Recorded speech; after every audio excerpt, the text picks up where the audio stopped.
Ever wondered who owns the towering banks on Bay Street or why the same family names appear on hospitals and universities? Canada's richest people command fortunes so vast they could buy every Tim Hortons on earth and still have enough left for an NHL team. Their wealth comes from everywhere. Old world family dynasties built on grit and steamships, and brand new crypto fortunes coded into existence just yesterday. Tonight, we're pulling back the curtain on the 20 richest Canadians, revealing the origin stories, the lucky breaks, and the jaw-dropping bets that built these empires. And stick around, because the person at number 1 wasn't even on the radar 5 years ago. His story completely rewrote the rules. The numbers are big, the stories are bigger, and the journey to the top is unlike anything you've ever heard. 20. Mark Leonard and Family, $5.1 billion. Kicking off our list is a man who is essentially the anti-billionaire. Mark Leonard doesn't tweet his thoughts on the market. He famously hates speaking to reporters, and when his company, Constellation Software, holds his quarterly earnings calls, they feel less like a corporate presentation and more like a dense, challenging graduate seminar in advanced finance. He is a ghost in the world of flashy tech CEOs. But what he does with masterful precision. He snaps up tiny, often overlooked software companies the way the rest of us grab snacks for a road trip. Since founding his firm in 1995, Constellation Software has systematically gobbled up more than 500 of these niche outfits. We're not talking about the next big social media app. We're talking about the unglamorous but essential code that runs the world in the background. Parking ticket payment systems, dental office record-keeping software, marina booking platforms. His genius move. After acquiring them, he leaves the original founders happily in place to keep running them, while the cash just keeps rolling north into Constellation's coffers. Leonard began this journey with a shoestring budget and a powerful hunch that these so-called boring software markets were wildly, criminally undervalued by everyone else chasing explosive growth. His bet paid off. The company's stock has compounded at an astonishing rate of over 30% a year for 2 solid decades. The family's stake today, a cool $5.1 billion. It turns out that unsexy prints money better than almost anything else. 19. Leonid Boguslavsky, $5.3 billion. Russian-born, Toronto-raised, and still speaking English with a faint, clipped Moscow accent, Leonid Len Boguslavsky represents the global nature of modern Canadian wealth. His journey began coding complex programs for Soviet mainframes, a world away from the sun-drenched campuses of Silicon Valley. Yet he made the leap, becoming one of the earliest and most successful venture capitalists, backing Valley startups before most other VCs could even spell SaaS, software as a service. His firm, RTP Global, had the foresight to get in on the ground floor with companies that are now household names in the tech industry. Datadog, RingCentral, and a host of other cloud-based darlings. So what's the Canadian connection? It's in his unique lifestyle. He effortlessly splits his time between high-stakes board meetings in the sun-soaked Bahamas and grabbing a double-double on a Tim Hortons run in North York. He embodies the immigrant success story, blending his international roots with a distinctly Canadian appreciation for the simple things. The net result of this incredible journey is a personal fortune of $5.3 billion and a legendary habit of showing up to pivotal pitch meetings wearing sneakers that are often older than the ambitious young founders sitting across the table. 18. Anthony Von Mandel, $5.4 billion. If you've been to a summer barbecue in Canada anytime in the last decade, you've almost certainly clinked his cans together in a toast. Anthony Von Mandel is the quiet genius behind White Claw, Mike's Hard Lemonade, and a dozen other flavored alcoholic drinks that masterfully snuck into the national cooler while the craft beer movement was taking a nap. His story began in the late 70s, a humble start that saw him selling imported European wines out of the back of a beat-up VW van on Vancouver's Robson Street. He was just a guy with a van and a passion for wine. But then he noticed a critical loophole in the liquor laws, a small detail that would become the foundation of his empire. You could tax malt-based beverages like beer, but you could make them taste like a refreshing vodka cranberry cocktail. He gambled that if he could nail the flavor, millennials would empty their wallets for it. He was right. The Mark Anthony Group is now a beverage behemoth, owning not just the ready-to-drink brands, but also prestigious Okanagan vineyards, Washington State cideries, and an 8-figure marketing budget that keeps Instagram perpetually tipsy. Let's raise a can to his $5.4 billion fortune. 17. Mark Scheinberg, $5.6 billion. While governments around the world were still stuck in endless debates, trying to decide whether online poker was even legal, Mark Scheinberg was already one step ahead, busy upgrading servers in Costa Rica. His singular focus? Ensuring that players from across the globe could shove their chips all in with a seamless, lightning-fast click. His platform, PokerStars, didn't just participate in the online poker boom. It became the undisputed king, growing into the world's largest and most dominant poker site. The real payday came in 2014 when his parent company, Rational Group, was sold to the Canadian firm Amaya for a jaw-dropping $4.9 billion. Scheinberg's personal cut from that single deal was so massive it rocketed him onto every rich list, from his home in Toronto to his business dealings in Tel Aviv. Since cashing in his chips, he has expertly diversified his winnings, pouring hundreds of millions into ultra-luxury resorts in Spain and prime commercial real estate back in Canada. Because really, what better way is there to say I've moved on from the game than owning the very hotels where other people now go to gamble? His net worth stands at a formidable $5.6 billion. 16. Daryl Katz, $5.6 billion. Every Canadian hometown has that one ubiquitous pharmacy chain you simply can't escape. And on a national scale, that chain is Rexall. Daryl Katz is the man who built that empire.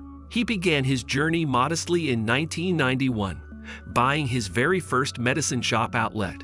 From there, he painstakingly stitched together a coast-to-coast empire of drugstores, one acquisition at a time. But then he did something unexpected. He flipped the script entirely, deciding to funnel the steady cash flow from cough syrup and prescription sales into a far grander vision: Edmonton's Ice District. This wasn't just a new building. It was the single biggest downtown redevelopment project in the entire country. And of course, he also happens to own the Edmonton Oilers, which means that superstar Connor McDavid now skates inside a spectacular $2.5 billion arena complex that Katz effectively controls from top to bottom. It's a stunning display of vertical integration, from the pharmacy on the corner to the hockey team on the ice. Not a bad outcome for a guy who started his career counting pills in the back rooms of suburban strip malls. His fortune is valued at $5.6 billion. 15. Bruce Flatt, $5.7 billion. Allow us to introduce you to the man often called the Warren Buffett of bricks and mortar. Bruce Flatt is the quiet, unassuming CEO who took control of Brookfield, which was once a sleepy, conservative Canadian pension fund, and masterfully transformed it into a global infrastructure and real estate behemoth. Today, Brookfield Asset Management owns a breathtaking portfolio of assets that spans the entire globe: critical shipping ports in the United Kingdom, essential data centers across India, and even the iconic Canary Wharf financial district in London. What's his secret? His trick is deceptively simple. He primarily uses other people's money, billions from massive insurance firms and sovereign wealth funds, and then applies a classic, disciplined Canadian thriftiness to squeeze every last basis point of profit out of these huge, complex assets. He lives the life of a global titan, skying the slopes of Whistler and negotiating multi-billion-dollar deals in Manhattan. Yet he still finds the time to return to his alma mater, McGill, to teach finance students how he did it, and how they can do it all over again in the next semester. His personal stake in this global empire: $5.7 billion, and it's climbing every quarter. 14. Alain Bouchard, $6.97 billion. If you have ever found yourself needing to fill up your gas tank or grab a coffee in Thunder Bay at 2 in the morning, you have likely put money directly into Alain Bouchard's pocket. He is the visionary founder of the Alimentation Couche-Tard empire, a sprawling global network of convenience stores that includes household names like Circle K, Max, and Ingo. The company's reach is staggering, spanning 30 countries with over 16,000 outlets. Bouchard's story began with a single convenience store in Lévis, Quebec, back in 1980. From that one small shop, he engineered a relentless roll-up binge of acquisitions that would make even the most aggressive Wall Street firms blush. His formula was simple but brutally effective. Buy the rival, keep their best-located sites, paint them with the company's signature orange branding, and then immediately repeat the process. The company's shares compounded so steadily and for so long that its earliest investors are now able to comfortably holiday in Tuscany on their dividend checks alone. Despite his immense success, Bouchard still reportedly clocks in for 6 a.m. board meetings, perpetually fueled by black coffee and a nearly $7 billion incentive to always stay awake. That's $6.97 billion to be exact. 13. Garrett Camp, $6.99 billion. Tap, ride, tip. Garrett Camp is the man who turned that simple 3-step modern habit into the revolutionary, multi-billion-dollar global phenomenon we know as Uber. The Calgary native and University of Calgary graduate first coded the prototype for the app not in Silicon Valley, but in Paris after having a frustratingly bad experience trying to hail a cab on a winter night.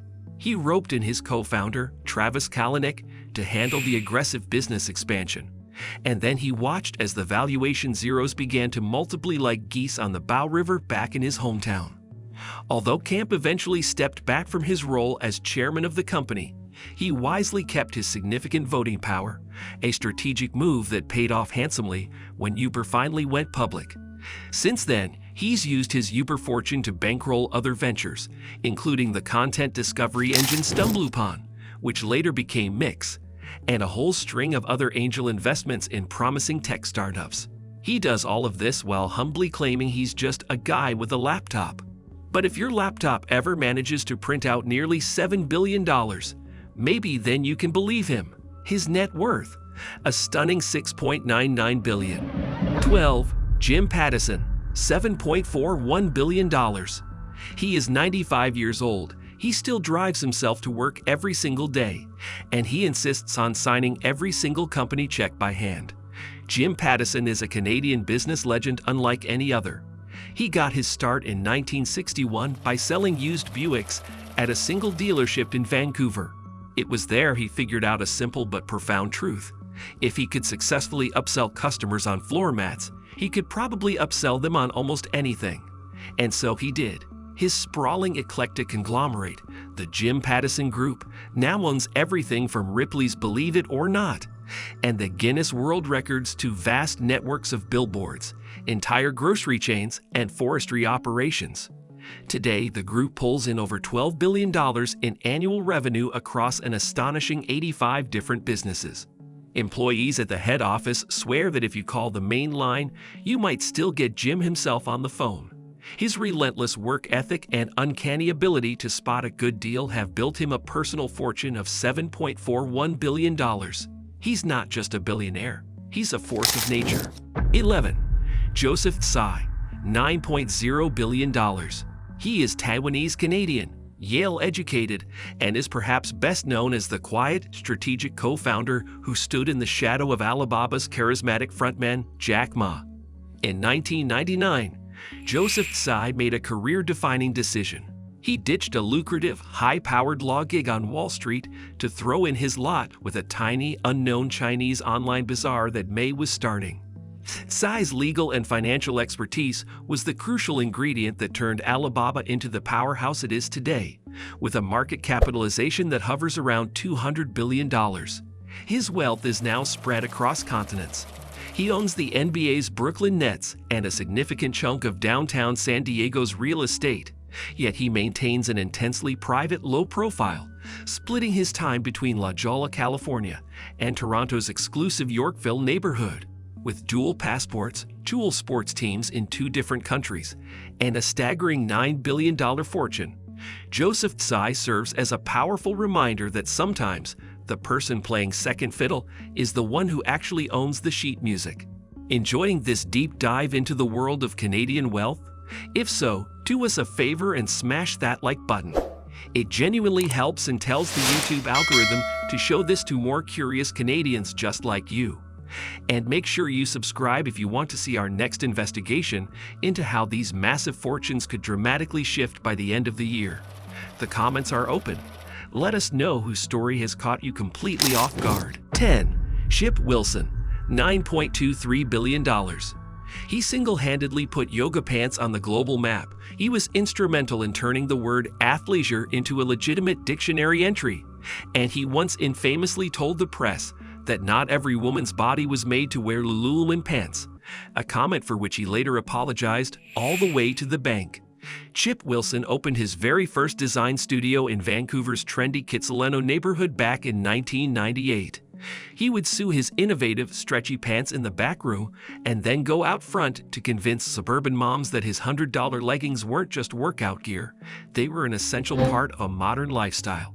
The brand's philosophy caught on like wildfire, and Lululemon went public with a blockbuster IPO in 2007.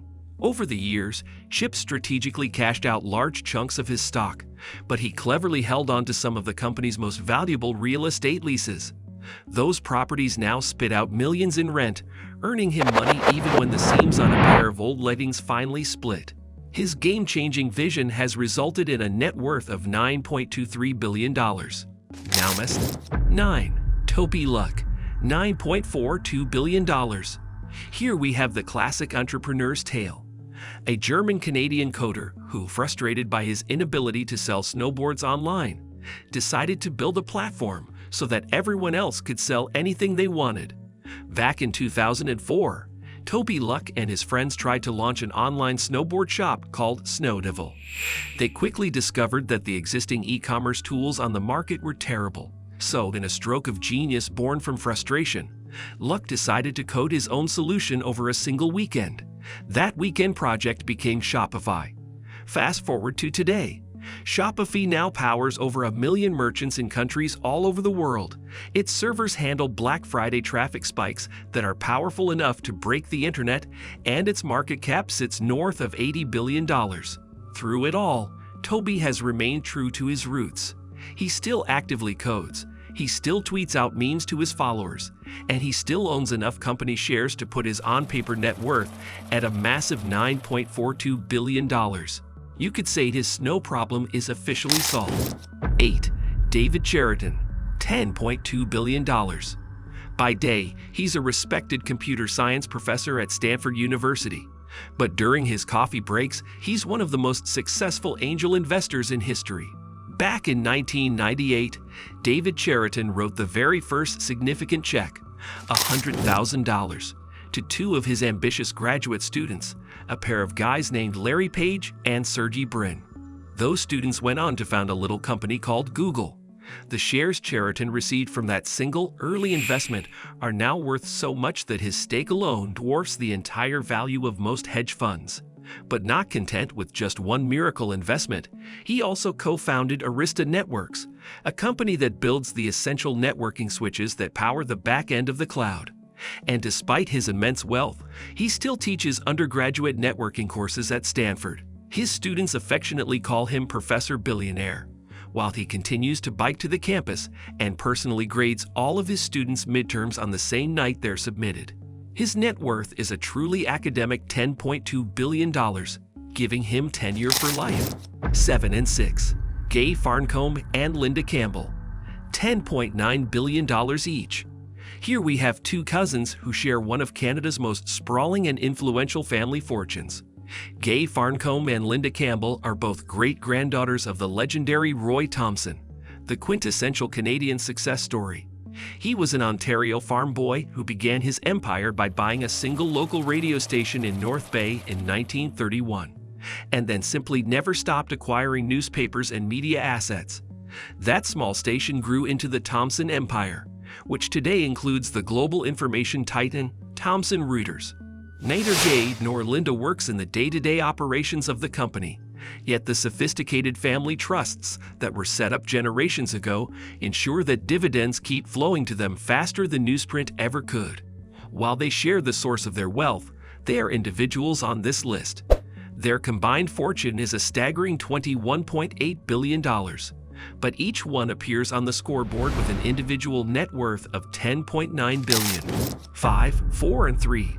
Taylor, Peter, and David Thomson, $13.9 billion each. Meet the next generation edition of what is effectively Canada's royal family of wealth.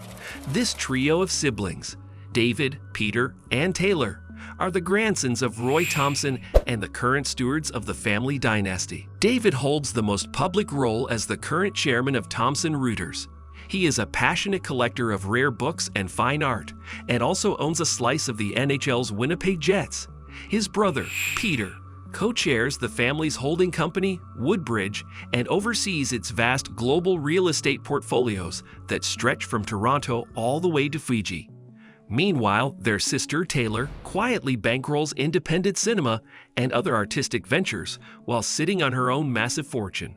They are famously private and rarely grant interviews. When they do speak to the media, it is almost always about their passions, art or hockey, and never about their money. For the Thomsons, the immense fortune just seems to tag along for the ride. The result is 3 separate fortunes, each valued at an identical $13.9 billion. 2. Sherry Bridson, $22.4 billion. Canada's richest woman is not someone you'll find commanding a boardroom or gracing the cover of a business magazine. In fact, she flies so far under the radar that most Canadians have never even heard of her. Sherry Bridson lives a quiet life in Victoria, British Columbia, preferring to invest her capital in local bakeries, independent media, and promising green energy startups. As the eldest grandchild of Roy Thomson, Sherry inherited what is arguably the crown jewel of the family's holdings, the single largest controlling stake in the family's investment vehicle, Woodbridge.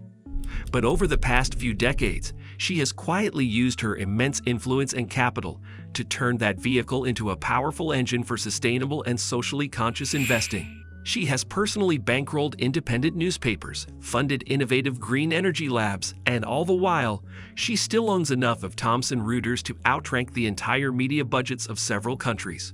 Her net worth is an almost incomprehensible $22.4 billion, a fortune that is probably still growing while she's out hiking the Juan de Fuca Trail.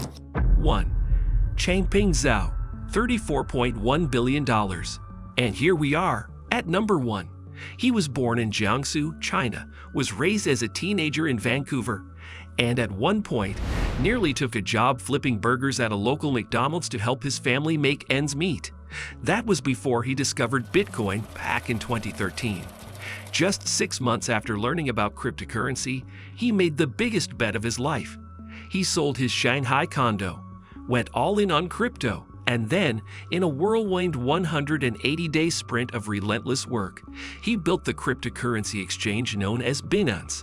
Today, that exchange processes more daily trading volume than the Toronto Stock Exchange and the Nasdaq combined. Governments around the world love to hate him. His millions of loyal users can't quit him, and financial regulators continue to chase him around the globe like a high-stakes game of tag. Through every crypto boom and every brutal bust, his personal stash of Binance's native BNB tokens has ballooned his net worth to an incredible $34.1 billion. This makes him not only Canada's richest person by a wide margin, but also one of the top 10 richest people on the entire planet. And through it all, he still humorously claims that the only Lamborghini he owns is a toy one he got as a swag giveaway at a conference. And there it is, a comprehensive look at 20 Canadian titans, a group that ranges from century-old newspaper dynasties built on ink and paper to a modern coder who can single-handedly tank a stablecoin with a single tweet. Their vast pools of money are the same funds that build our hospitals, sponsor our hockey rinks, and get invested in your mom's dividend ETF. Their strategic decisions quietly nudge global commodity prices, they impact our domestic labor markets, and they could very well influence the outcome of the next federal election. And because most of these individuals still call Canada home, their wins, their losses, their gambles, and their stumbles ripple directly and indirectly into our mortgages, our university tuition bills, and the construction of that new condo tower that's going up on your block. If you learned something new tonight, drop us a comment. We want to know, who did you expect to see ranked higher on this list? And if you haven't subscribed to the channel yet, now is the perfect time. We are already deep into researching the powerful women who are set to crack this list in the coming years, and the trailblazing indigenous entrepreneurs who are completely rewriting the playbook for success in this country. We'll see you in the next one.